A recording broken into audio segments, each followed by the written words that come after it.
we actually had talked a bit of length about in our exits that we should expect some blindside strikes and how we should defend that, and we did it exactly the opposite way around. And we're seconds into the game, we're 7 points down, not much longer, and we get the 3 points back, then we're 14 points down.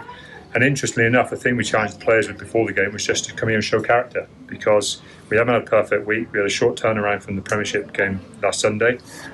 We changed the team every day in training, with players dropping out with either failures past HIA protocols or illnesses, and we even made a change to 23 last night, overnight, with Don Armour being ill, and the lads have just got on with it, and they've just shown great character, and they've got on with things, and it feels like we've got a winning draw today because it's achieved everything we wanted to achieve here today.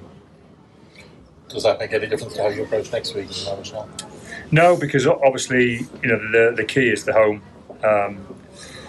quarter final now. That's the next thing for us to fight for. I think what today has done, what the 3 points has done, is meant it's in our hands. So a win next week will achieve that for us, I think, with the other results we've seen. But we still got to win. And the one thing, obviously, that's the big danger to us is that La Rochelle come with absolutely nothing to lose, and that's normally the big threat when you play a French team, because they've come here and won. They came here and won. They've come here and won. They went to Sale, and probably other than a very stupid red card, could have easily won. They've shown some great qualities. So, and looking at them last night, if they get momentum, they seem to be able to hurt a little bit like Glasgow did to us today. So we've got an awful lot of things we've got to fight for next week. Did you learn anything about your team today, Rob? No, I mean I know we've been really this season in the Harding Cup. We've shown an awful lot of character. We've turned up every time. We've turned up every round. So I was expecting us to turn up. But as I said, I'm really pleased with the way we've dealt with a few things. I mean, Sean Lonsdale called lineups today, and that's the first senior game he's had to do it. To drop into a game of this importance and get on with it and do it, both for him and then for the players around him to back him up as they did, I think shows a lot of character. There was other guys there making senior debuts. Will Whitty making his frontline debut. Tom Price came onto the bench, frontline debut. There's some things there you wouldn't want to happen in a Harding Cup week, and they happened this week, and we've got on with it. And I think the one thing we've probably learned more than anything else in Harding Cup is that ability just to get on, because the momentum shifts and the momentum changes, and things go backwards forwards more in the Harding Cup than any other competition. And if you stop and pause and start to think about what's happening around you, you get blown away. Yeah. But if you get on with it, you get yourself back in the fight, which we did fantastically well today.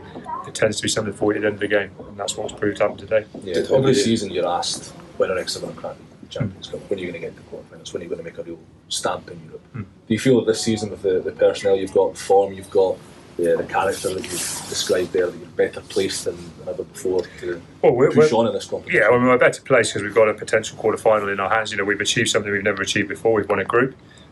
We've got still at this stage got potential for a home quarter-final. That's something obviously is a huge benefit to you. So we've achieved something this year that we've never achieved before, and that's a great marker of some forward progression. But we've got to make each game count now, because we're still only 2 games from going out of the competition, aren't we? We've got the full game and then we've got a quarter-final.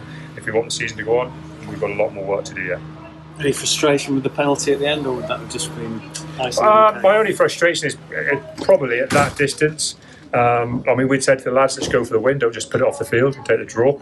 Our typical way of doing it would have been to go to touch, try and force some more pressure in the Glasgow half, which may have led to a better penalty kick or potentially the opportunity to try. But we could have still got turned over at any stage in there and had to deal with a counter attack.